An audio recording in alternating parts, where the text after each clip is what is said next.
Hey gang, Ross Brand here for LivestreamUniverse.com. This is Livestream Deals. It's the show where you shop the show, where we connect you with products, services, events, and more for live streamers, content creators.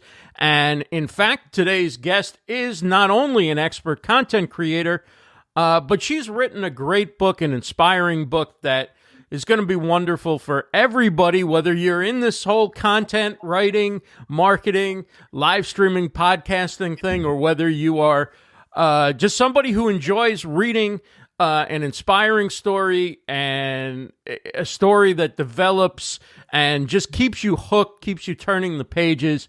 My guest today is Julian McCoy. She's the CEO of Express Writers, and of course, she is joining us to talk about her new book, her memoir, Woman Rising, A True Story. Julia, welcome to Livestream Deals. Thank you so much, Ross. This is awesome. And I just have to say, I love your backdrop. Oh, thanks. Cool. Yeah, we're using the new green screen feature of StreamYard. And of course, you got a beautiful background there that kind of matches what we're going to talk about today.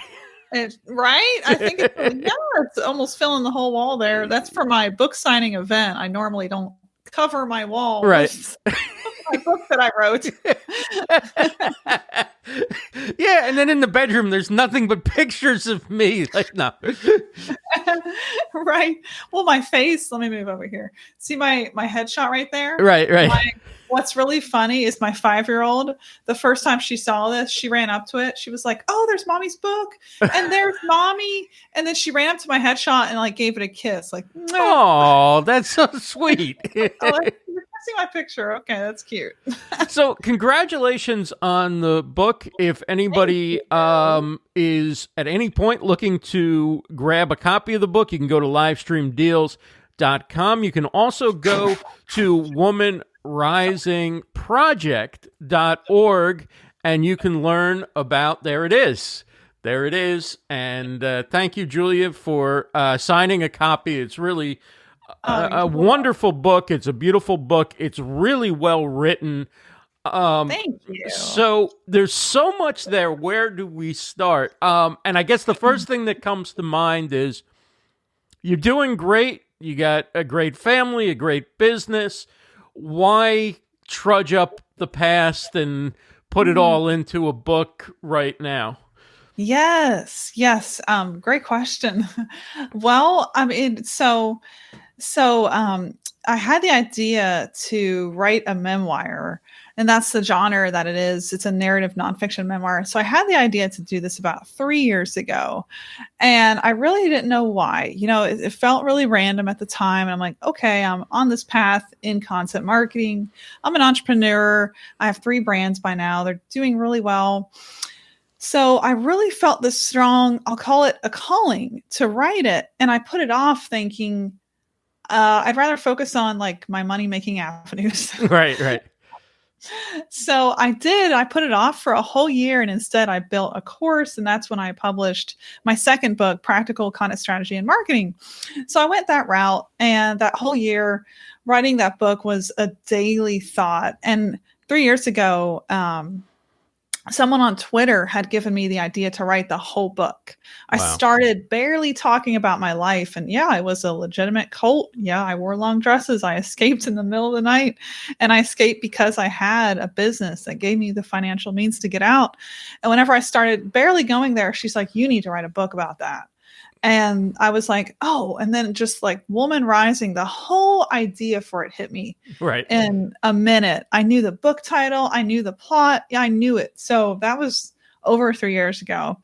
But I just tabled it because I'm like, okay, I don't really want to.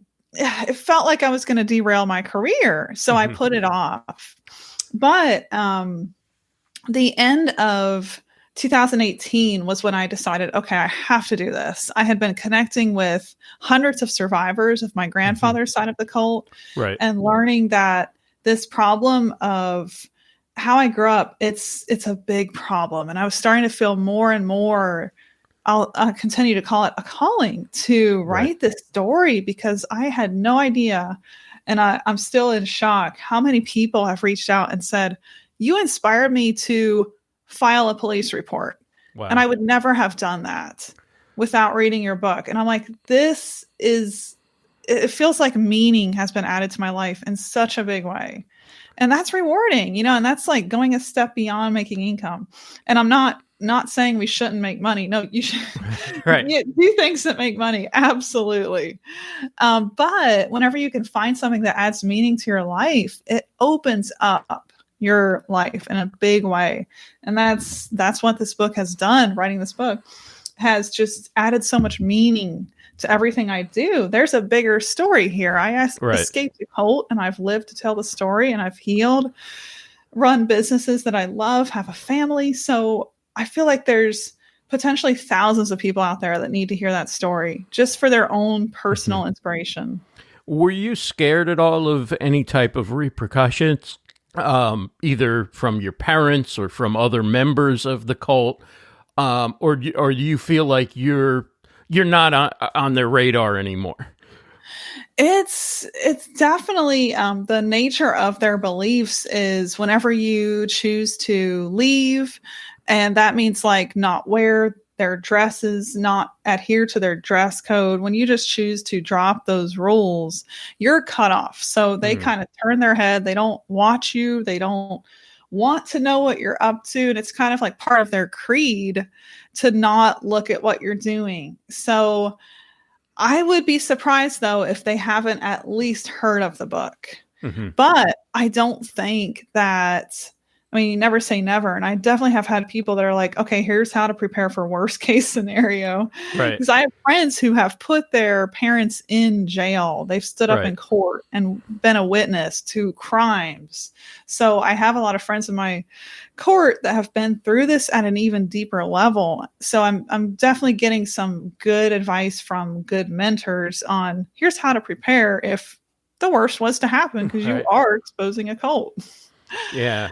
But I would say I'm not afraid. It's more like I have to tell this story.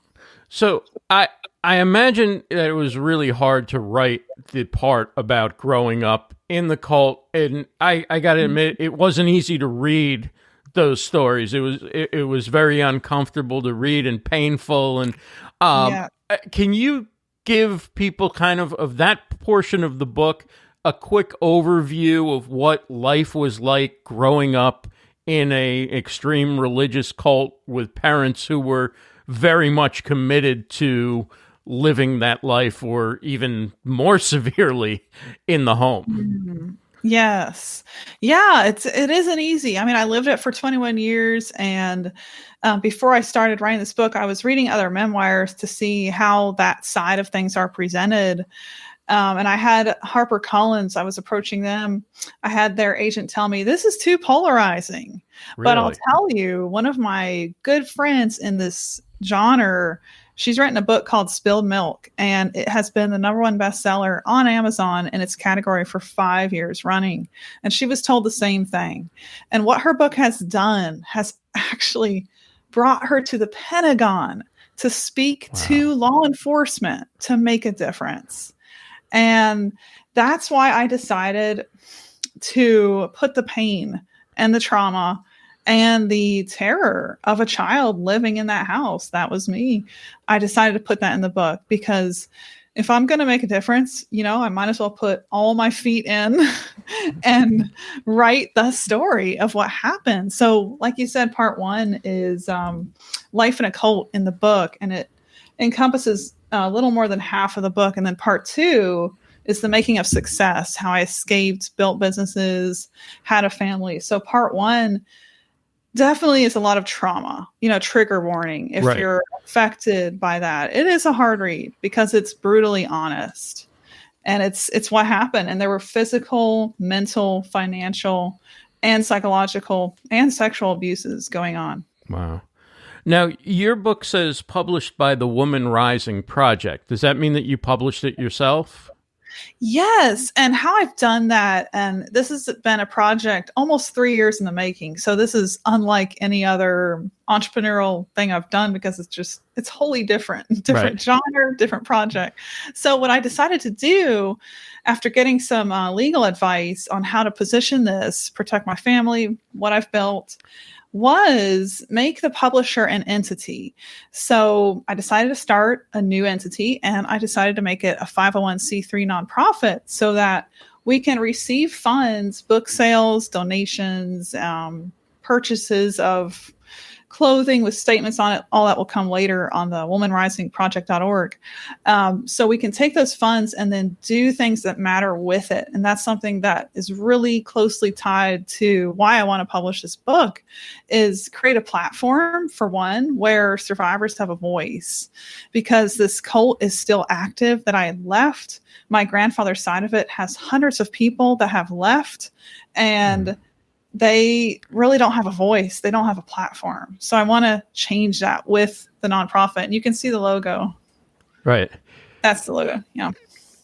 One way or the other, you can see the logo. It's womanrisingproject.org, womanrisingproject.org. You can find out more about it. You can purchase the book there. You can also go to livestreamdeals.com, click the image of the book. That'll take you through to get a copy. And of course, with your copy of the book, you're supporting womanrisingproject.org and helping other survivors. Now, we live, I guess, in times where being able to say you were a victim of something, that you've overcome something, just watch any presidential debate and see the lengths that the candidates go to either invent or enhance an upbringing that was probably pretty solid and they were all taken care for, but everyone grew up poor and had to work 17 jobs and everything.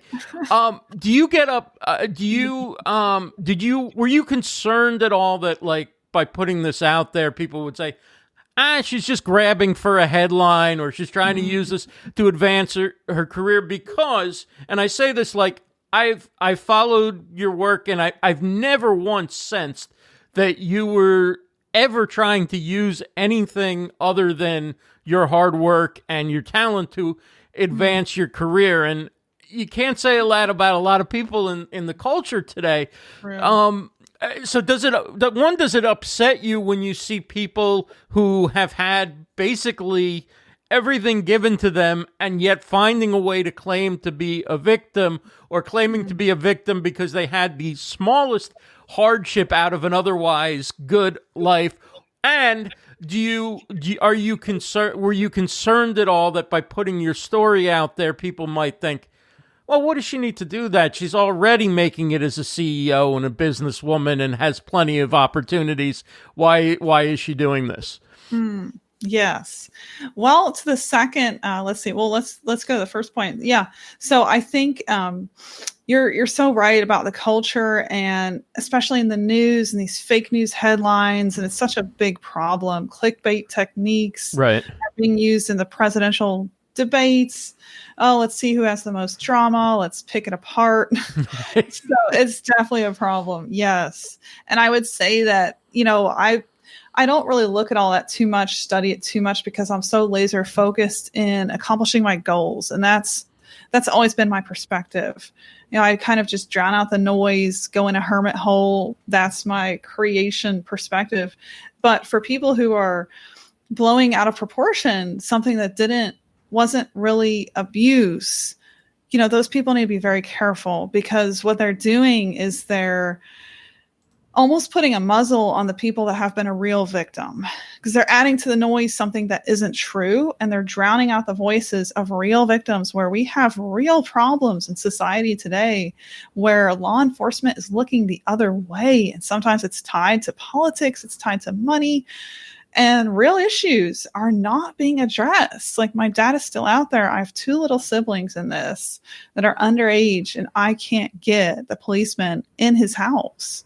But I know what he did, and my book is partially written because of that. I've been stifled by our law enforcement. Yeah, you mentioned in the book that you contacted CPS, I believe, and they said, hey, it's beyond a 2-year window and nobody's actually seeing what's going on. So, I mean, it must be frustrating not only to hear that, but to know that there must be law enforcement and people of stature in the communities nearby that could do something, and hey, they've got business interests, or they don't want to make trouble, or hey, it's all rumors and hearsay, or look, it'll just give us a bad eye if we, black eye if we say something. I don't know what holds people back, but clearly you've laid it out there where nobody could go, yeah, this is pretty normal. And because what reason? You've already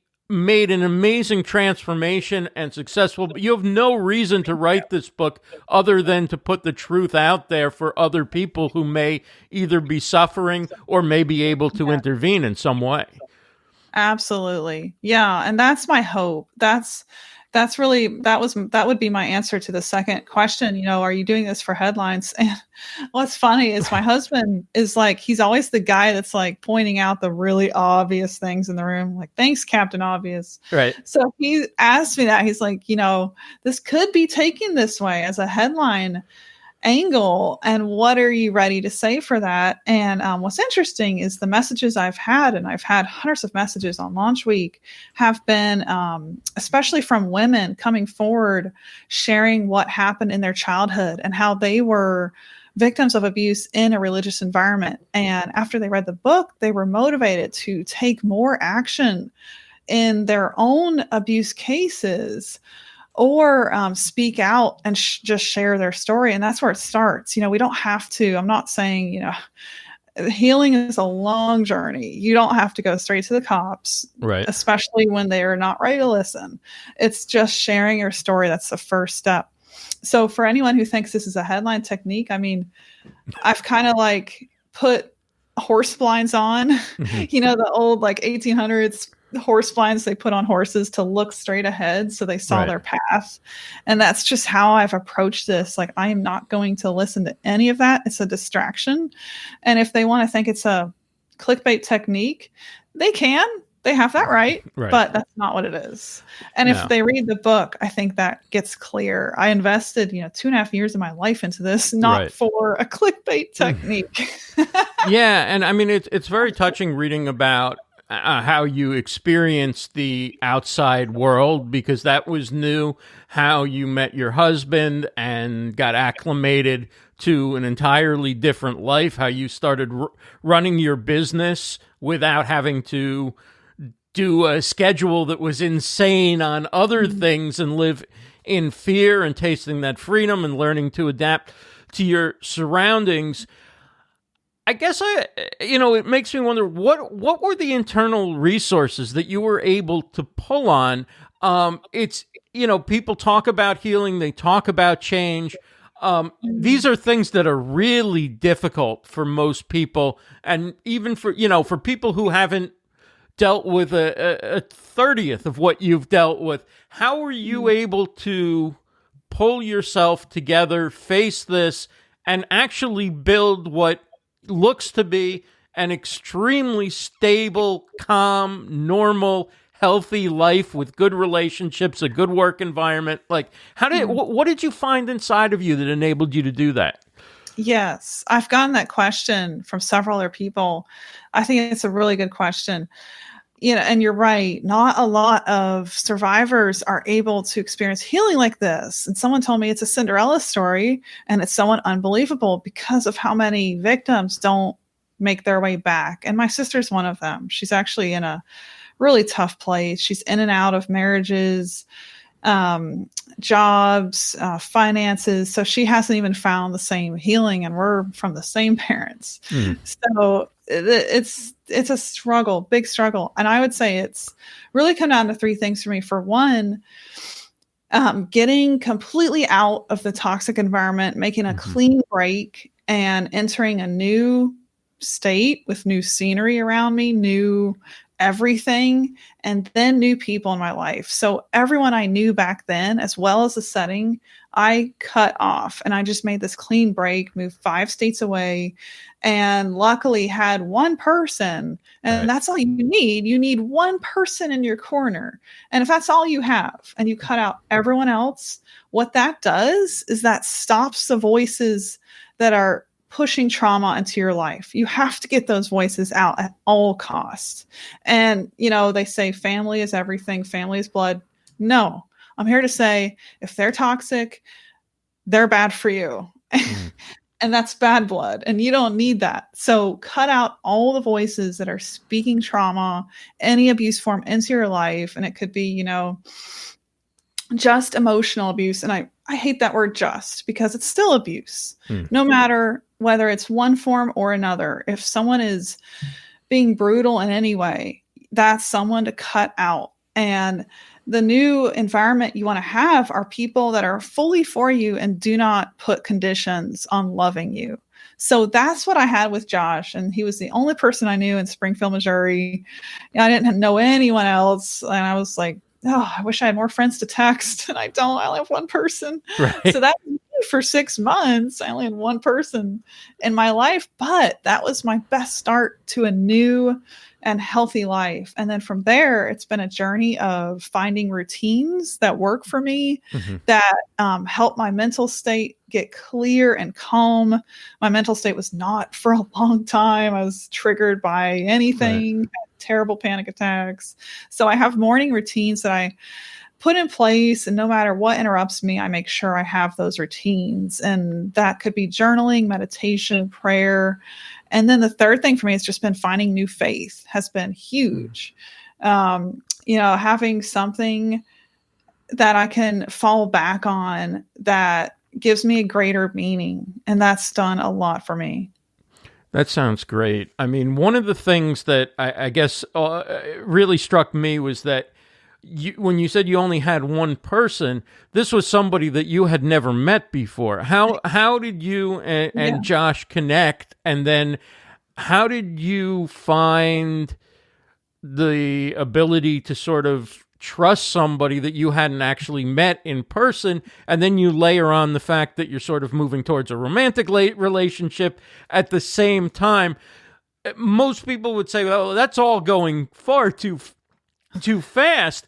But in reading the book, it all sort of fits. It all sort of worked just right. And I mean, like, obviously you two were meant for each other, because it came together. It couldn't have come together in a more perfect way, really, for both of you, at least from the impression that I got from the book. Yes, 100%. And it's not like life is perfect, right? Like we're still fighting about, what genre of dinner. We still have fights. So, but you're right. Like overall in life, we couldn't have been a more perfect partnership, because not only are we married, have a beautiful kid together. It's been so much for my healing journey. But we've also partnered on building businesses together, and his skill sets, incidentally, were web design, web development, and minor content creation. So imagine those two together, dynamite. Right.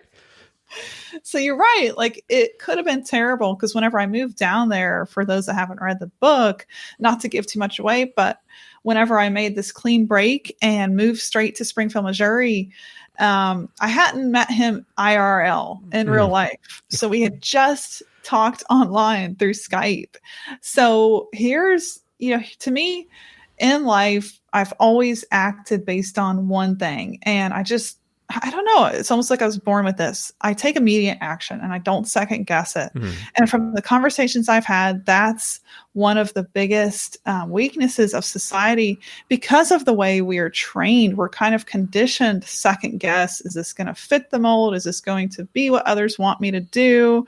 Whether it's, if you're an employee, this is how you're trained. If you're in school, this is how you get trained. So the difference for me was, I always act based on gut instinct. And, we all have that inside of us. And that's one thing I want to share in my book, open up people's eyes to the fact that we all have this power within us that's called gut instinct. Right. And I believe if we follow it, amazing things will happen.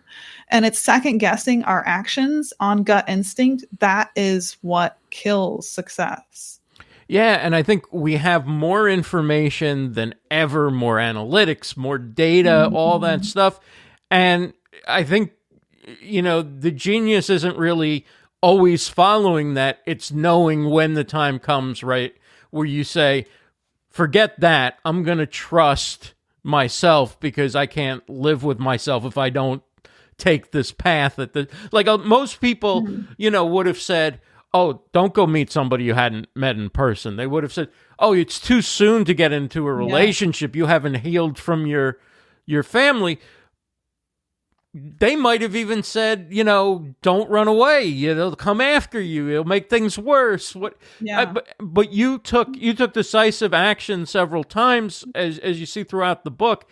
Talk about that in a business context. Building Express Writers as the CEO, having several different brands. The latest, I believe, the Content Hacker, right? Yes. So exactly. tell us about how you got started with your parents in your parents' home before you even moved out, and then how you scaled that business once you had your freedom and you had your own place and your own space.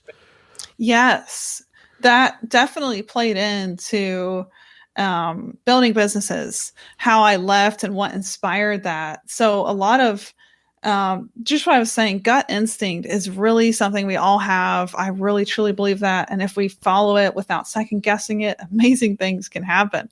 So for me, I was following the wrong instincts at 19 years old. I thought that I wanted to be a nurse, and I translated this idea that, I want to help people. That was, okay, that's what I want to do. Well, how does that translate to a career?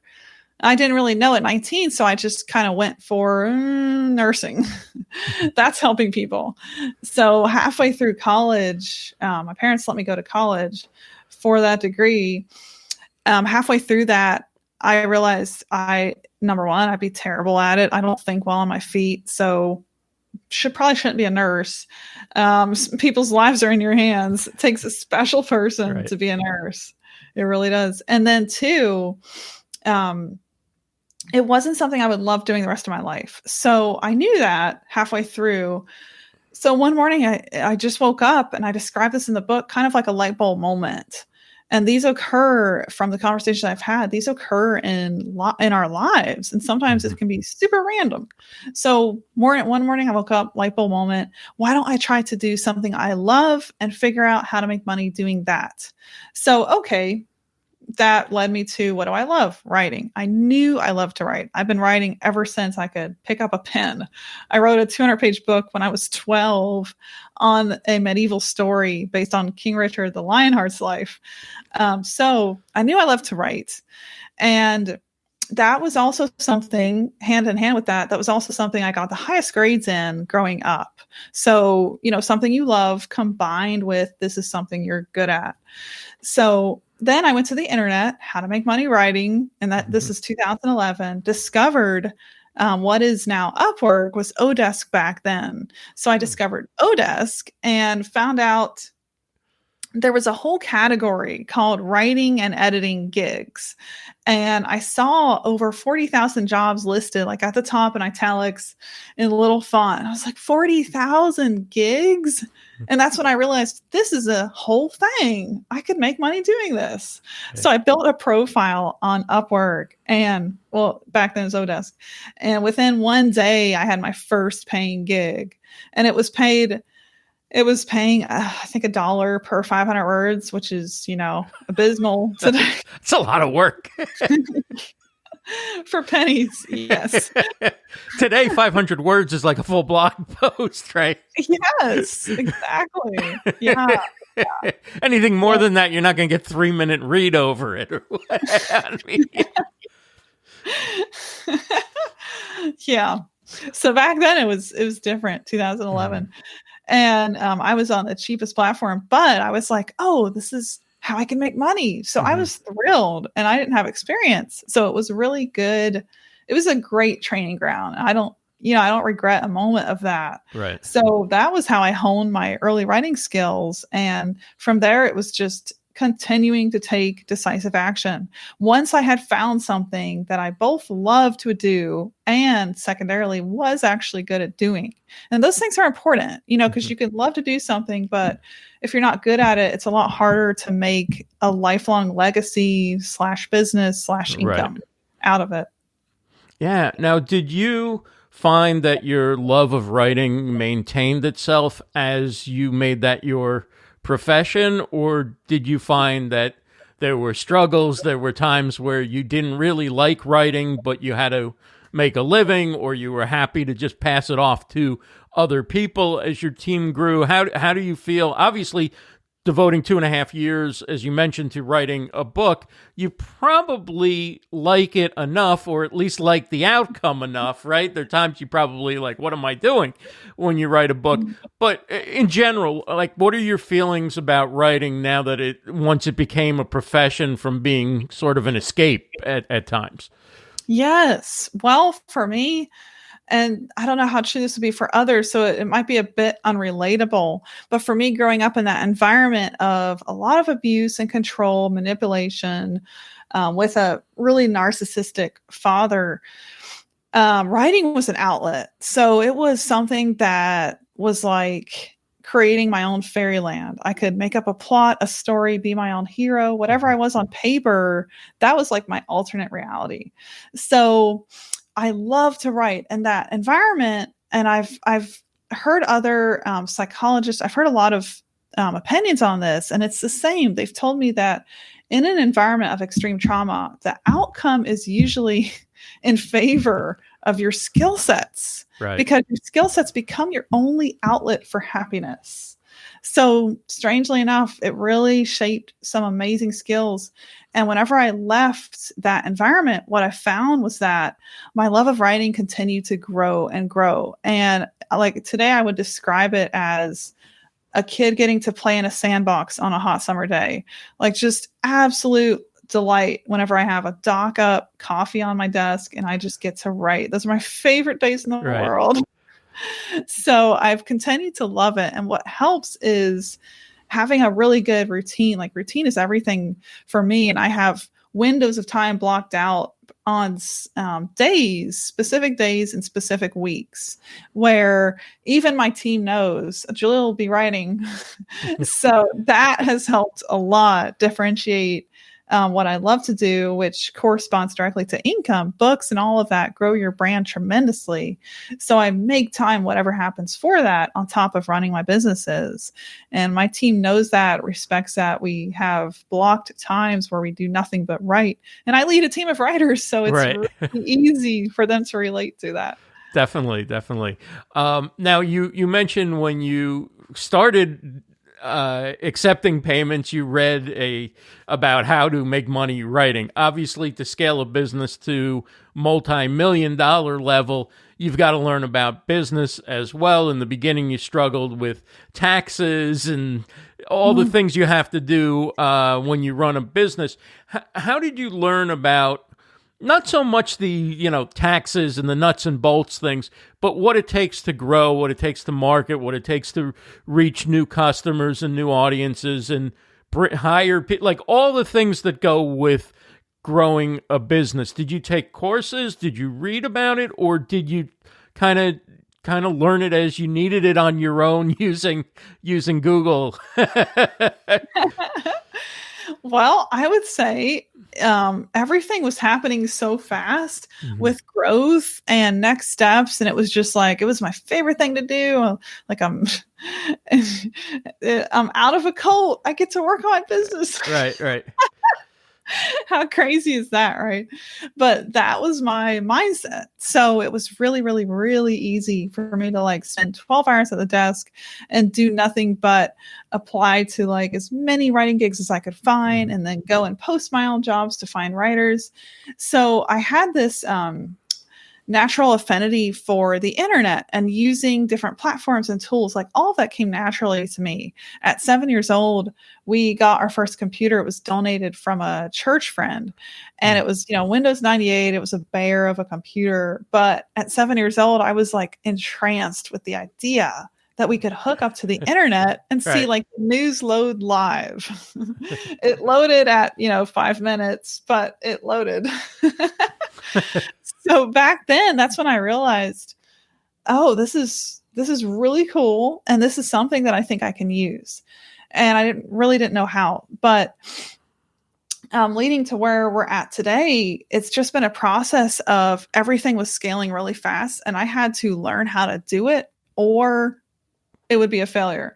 So how I learned was just hands-on actually doing it. And a lot of things I didn't do right, as you'll read in the book. There's a chapter called Catastrophe. So a lot of the failures that I had came down to trusting the wrong people. When you grow a business, you have to outsource, or not outsource, the word would be delegate. You have to hire team members that you're going to trust with tasks. And those tasks directly relate to your revenue, what you sell, your name. So the downside of that, and that is still a struggle for me today as a writer and a creative, being a CEO, the downside of that is if you trust the wrong person, they can tank clients' income and so many things. Right. So that's why I talk to people today and I'm like, if you can stay 1, 2, 3, 4, 5 people, do that. Don't try to be 70, because in the end, you might make just as much money with only 4 people on your team, or just you utilizing your skill sets, and avoid all the headaches that you really do have to go through when you have a big team. Not that a big team can't be a good thing. It definitely can. We have some amazing talent that I'm super honored to work with. But at the same time, the trial and error process of learning how to build that team was not easy. Well, I'll just put it that way. Right. You can read that chapter. We're talking with Julian McCoy. She's the author of Woman Rising, A True Story. It's her memoir. She talks about overcoming an abusive childhood in a religious cult, and then going on to escape from that, meet her husband, start a family, grow her business. She's now a successful CEO of a multi-million-dollar company, and you're still in your 20s, right? I mean, you did this all in a relatively compressed period of time from when you escaped to where we are now. It's true. It's true. I'm 29. Yeah. Yeah, I escaped at 21 years old. So it's crazy. It feels like the last 8 years have really been more like 10 or 15, because when I look back, it's just so much was packed into 1 year. And I think a lot of that comes down to the I'll call it aggressive excitement of someone, entering normal life, having something in my hand that I love to do and could actually make money at. Hello, exciting. So it was just a pursuit. And it wasn't like, oh, I'm going to try to make $1 million by the time I'm 28. It was, in fact, the opposite. Like, money has never been my focus. And I would say, actually, the times it has been my focus is when I've been the least happy. Right. So it's a side effect of doing what you love, and pursue that, make that first, follow gut instinct, and look out, world, keep rising. Yeah. All the good stuff. Yeah. Now, as CEO of Express Writers and your new brand, the content hacker, right? I always content hacking. I always got to put it to the content hacker. It's a great name, great brand to have. Many of our viewers and listeners are live streamers and podcasters and bloggers and content creators. What advice can you give to people who are in the content mix? They're creating content. Maybe they're not getting the results they want, or maybe they're getting about what they got last year, but they want to grow. What are some things that you would say for 2020 and beyond they should be focused on as far as content creation and content marketing goes? Yes, great question.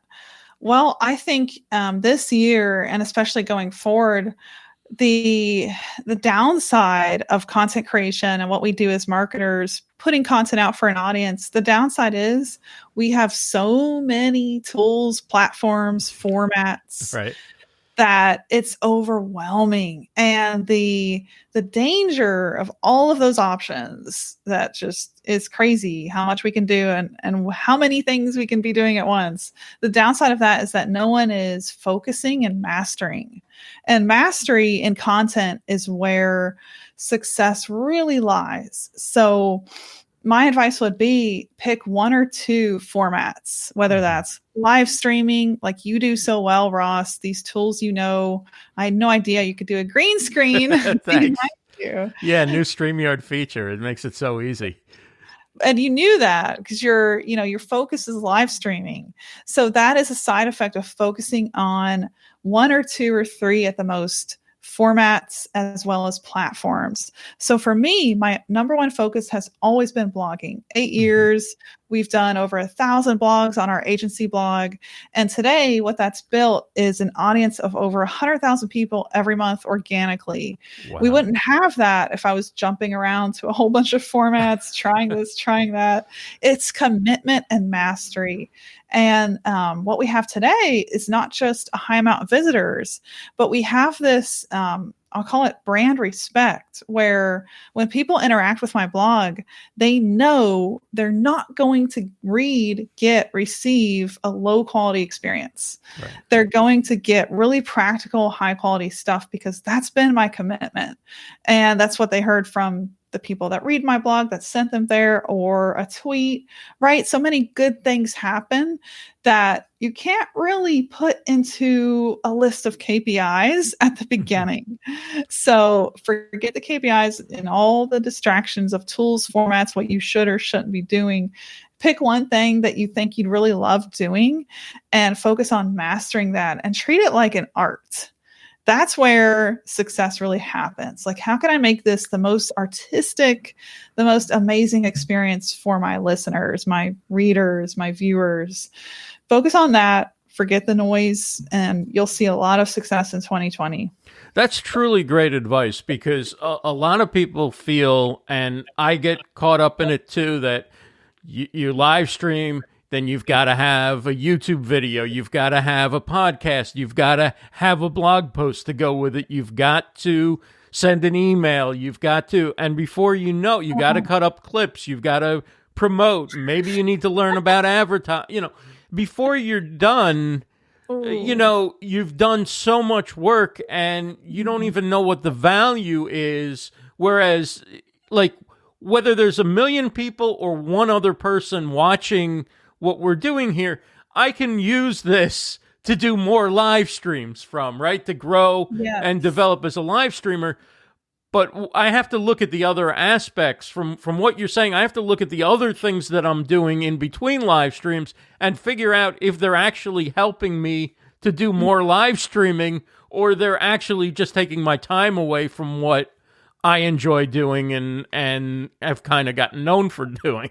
Yes, 100%. I mean, that's my point in a nutshell. Yeah, what you want to be known for versus the distractions. And that's a good takeaway. We could tweet that. Yeah. You can't be everywhere and everything for everybody. Do you notice with blogging that there are certain types of blogs that get the most response and other types? Because a lot of people who live stream and podcast, a lot of their blog posts are generally, here's the live stream, and this is what we talked about. Here's the podcast. This is our guest. Here's some links. And so if people who are doing that want to delve a little deeper into blogging and do some content that isn't necessarily a post audio video creation blog, but actually more about the blog itself first, what would you recommend that they look to do? Yes, I would say, thinking back to my first years of blogging with that content first focus, being stuck in a hamster wheel of just creating and not seeing a lot of success versus today, really being able to map the new content we do to a lot of success and growth. The difference there is the ideation and the strategy and research phase, what you do before you write, basically. So that's research. And a lot of times it's really tempting to just skip over that and jump into creation, because then you can make something tangible that you can publish tomorrow. But the downside of skipping the ideation phase is that you could be publishing something that just adds to the noise instead of grows your brand. So strategy is so critical. So your topics and your keywords, is that mapped to, number one, your audience's pain points?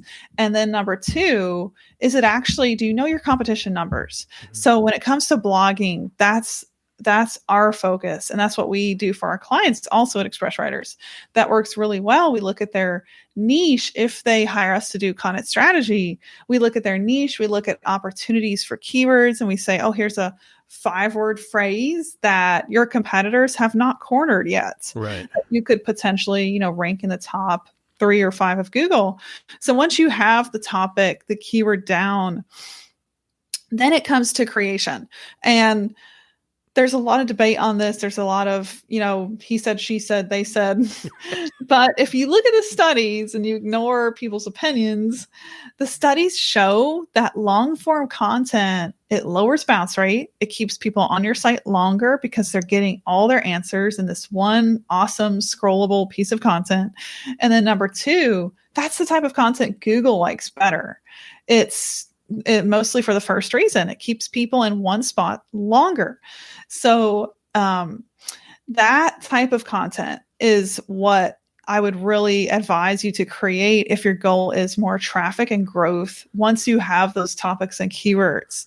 So on average, we're doing 1,500 to 2,000 words minimum. And that might sound like a lot. It is. It's definitely not an easy blog. And that's why even I rely on a lot of ghostwriters to create my blog content, because that you should be in the strategy. You should never not be in the strategy. You should know what you're publishing right at all times. But the meat of it, don't hesitate to get a writer involved in the heavy lifting, and your content will actually come out better that way most of the times.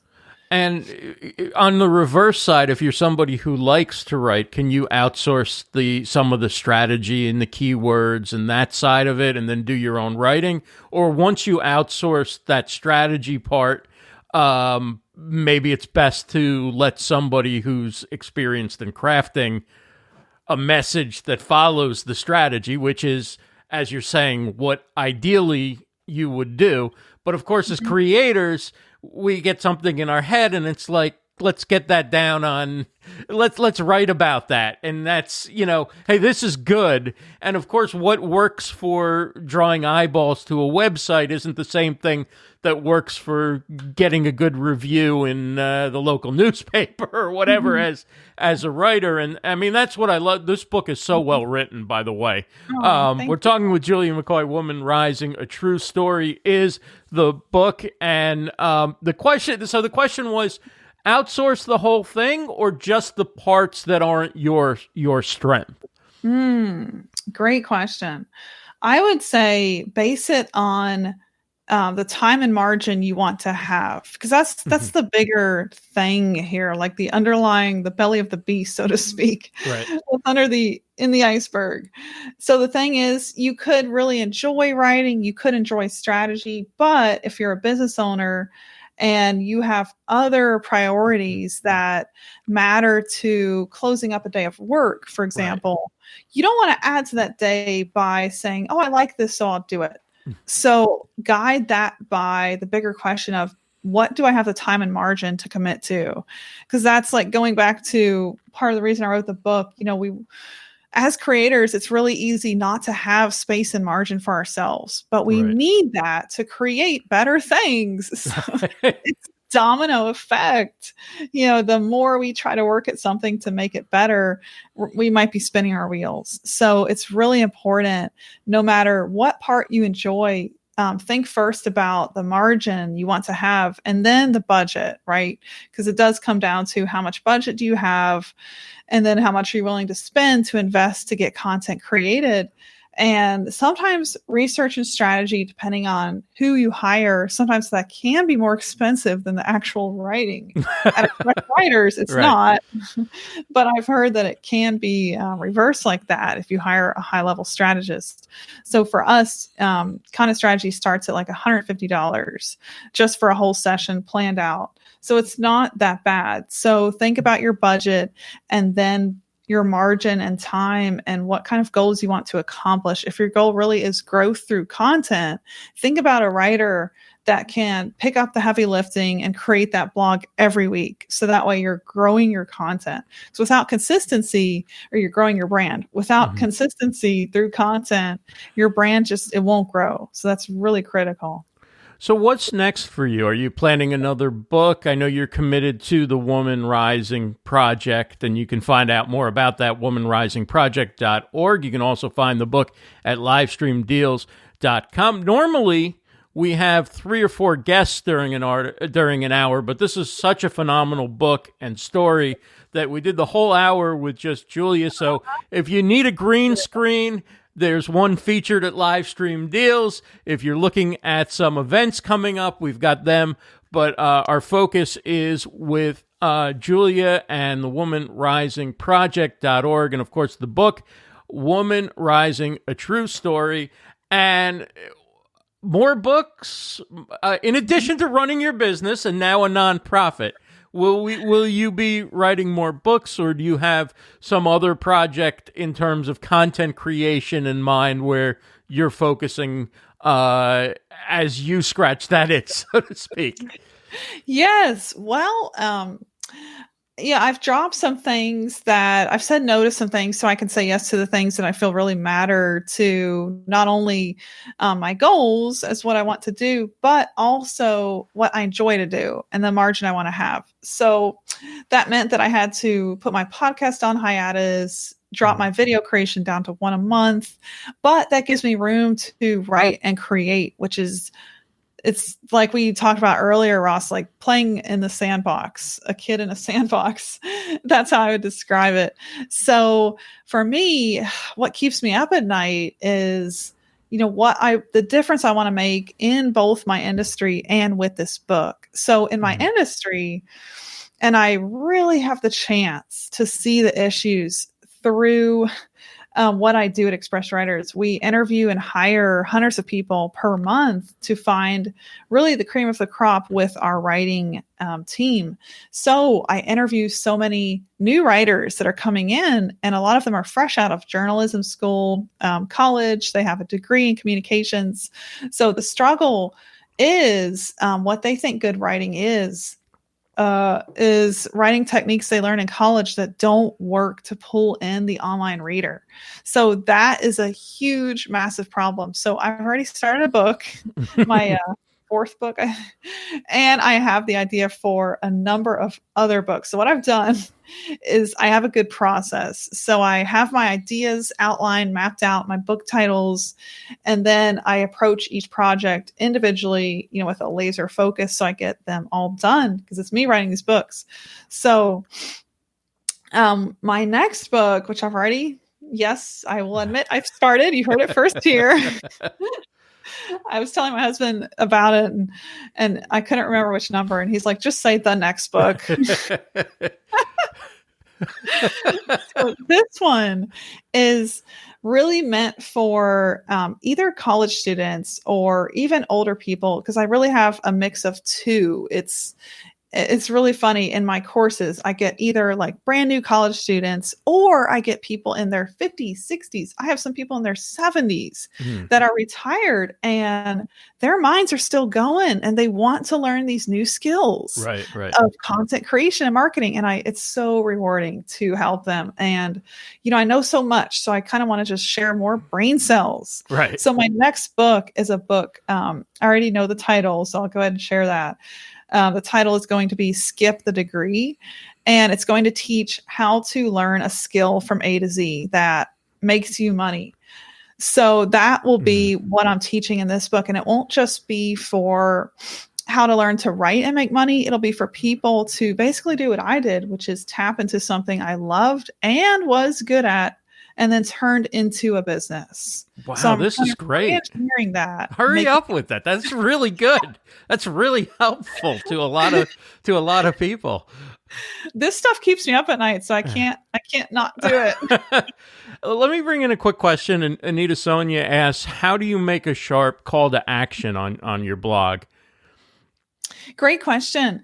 For us, we've tested this, Anita, in several ways. And what we found works the best is making our CTA first extremely relevant to the blog topic. So, for example, at Express Writers, we do offer a wide variety of content services. So our blog topics pull in people that want those services. And then we have a CTA talking about that specific service. So a blog could be how to write a video script for your next YouTube video. The CTA will be our video script writing service. And then how it's actually done, the nuts and bolts here, we have a graphic created that represents the product in a pretty visual way. It's like a long square graphic. So it's a recommended CTA size for the end of your blog. You want it more horizontal than vertical. So it kind of looks like a big banner. So that gets embedded at the end of our blog post. We never put it above the fold. I've tested that. Don't do it. It doesn't work. Don't tick off your readers. Keep it at the bottom of your blog and you'll see a lot more success. Because if you're giving people valuable content and then you're asking, Gary Vee calls that jab, jab, right hook. If you're asking at the end, here's my service, here's where to go to book a call with me, book a demo, whatever it is that sells them on what you do. If you wait till the end of the blog to do that, you'll have a much higher success rate of people actually doing it. Because first they want you to kind of help them. They don't want you to sell them. So I would say never reverse that. Hopefully that's helpful. That's great. Thank you so much. Thanks, Anita, for the question. Woman Rising is the book. Go get it. This is a phenomenal book. It's really well written. It's a great story. It's inspiring. And wow. I mean, this is an entire hour flew by. Julia, thank you so much for joining us. Julia McCoy is the CEO of Express Writers, the author of A Woman Rising, A True Story. And you can get the book at livestreamdeals.com. Also check out womanrisingproject.org, wherever you get the book, I believe, or is it only through Amazon? Part of the proceeds go to support the project and support helping people who've had some of the same experiences that you went through. Yes, however you get it. And just yesterday we launched my limited edition hardbacks, which have been a bear to get right. This is what they look like. The font and the spine, which looks really pretty now, was all wrong for weeks and weeks. So back and forth with the publisher, Ingram Spark, but that's finally right. So yesterday we launched on the Woman Rising Project site a way to get a signed hardback copy because they're not available on Amazon. And I've contacted Amazon, contacted the provider, and it's just a waiting game. So I have a lot of people that want the hardback. So that's how to get that. But yes, as for your other question, 100% of however you buy it, because it's all hooked up, of course, to revenue that goes to us. That's going to help me build a platform for more survivors to have a voice, for these stories to be shared, and then actions to happen from those stories where, we can reach, I have big dreams. It would be nice to get new laws passed where law enforcement doesn't look the other way in these scenarios and abuse is stopped sooner rather than later. Yeah. So your proceeds go right to that. Well, thank you so much for joining us. It's wonderful to have you on the show and look forward to having you back again to talk about your next project whenever that comes around. And thank you so much, Julia McCoy, again, the author of Woman Rising, A True Story. It's really, truly a phenomenal book, and I highly recommend you pick it up, livestreamdeals.com. Thank you, everybody, for joining us. We'll be back again with another episode of Livestream Deals in a few weeks. Stay tuned for more information on that, and we'll talk to you soon. Take care, everybody.